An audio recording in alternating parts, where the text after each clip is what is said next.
Yo, what is good YouTube? I'm Richie Kim, and today I'm going to be bringing you all my top 5 best performance basketball shoes of 2018 so far. Before we get started, if you all like sneaker videos just like this, do me a favor, hit that subscribe button down below. But anyways, let's get right into it. So for my top 5 list, these are in no particular order. So when I give you my first shoe, don't count this as like the number 1 shoe or the number 5 shoe. There is no particular order. Some of these shoes excel better in other areas, but these are all in my top 5 list. So starting off with the first shoe, it's going to be the Kobe AD NXT 360. I really love this shoe. It's super nice on foot. It feels very light, and the cushion is really nice. The combination of Lunar and React gives you a nice balance between court feel responsiveness and impact protection, which you should all know by now. For me, that is super important. So the Kobe AD NXT 360 is definitely a top 5 shoe on my list. Not only the cushion, but the traction was still really good. Durability, on the other hand, is a little bit iffy. Some nubs are falling off here and there, but still the traction for me is still pretty good. And also the materials used, yeah, it's full-length Flyknit, and not just full-length Flyknit, but it's all around the shoe, and it feels really good on foot. It's very light, very breathable, and even though it looks very thin, I feel like the durability on the materials is actually really nice and should last quite a while. The Kobe AD NXT 360s are definitely one of my favorite Kobes to play in, besides like a few other older models, but it's definitely a top 5 shoe of this year. So moving on to the next shoe, it's going to be the Jordan Why Not 0.1, and that shoe is freaking amazing to play in. Everything about it is nice.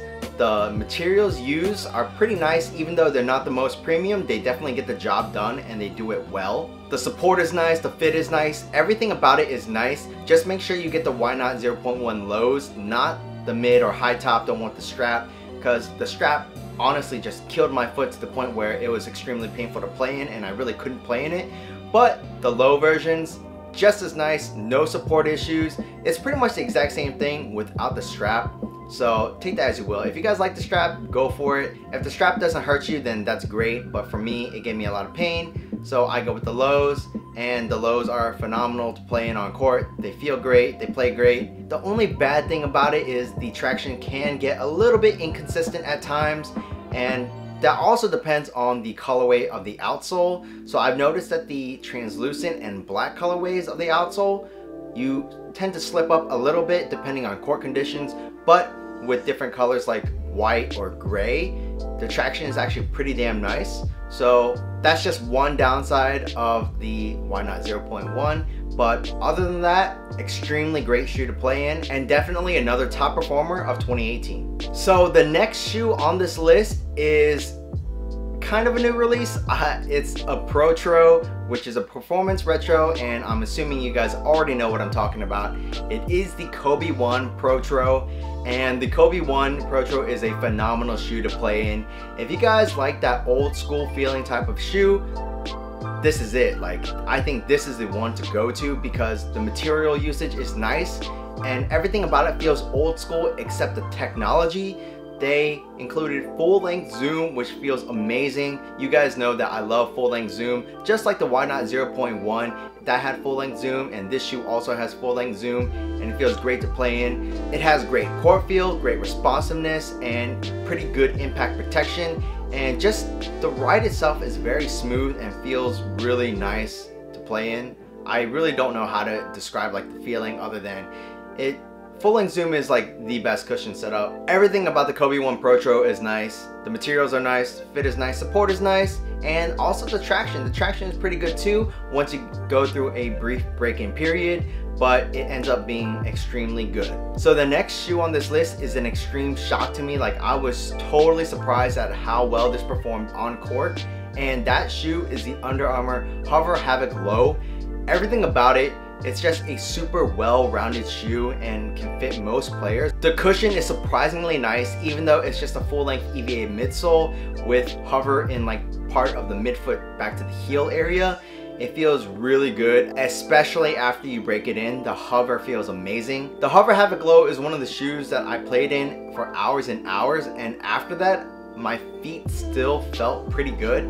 They didn't really feel any fatigue, which was really nice. The materials and stuff is like, you know, not premium, but they definitely do the job well. And the way Under Armour implemented the materials combined with like everything else in the shoe just made it a really good shoe to play in.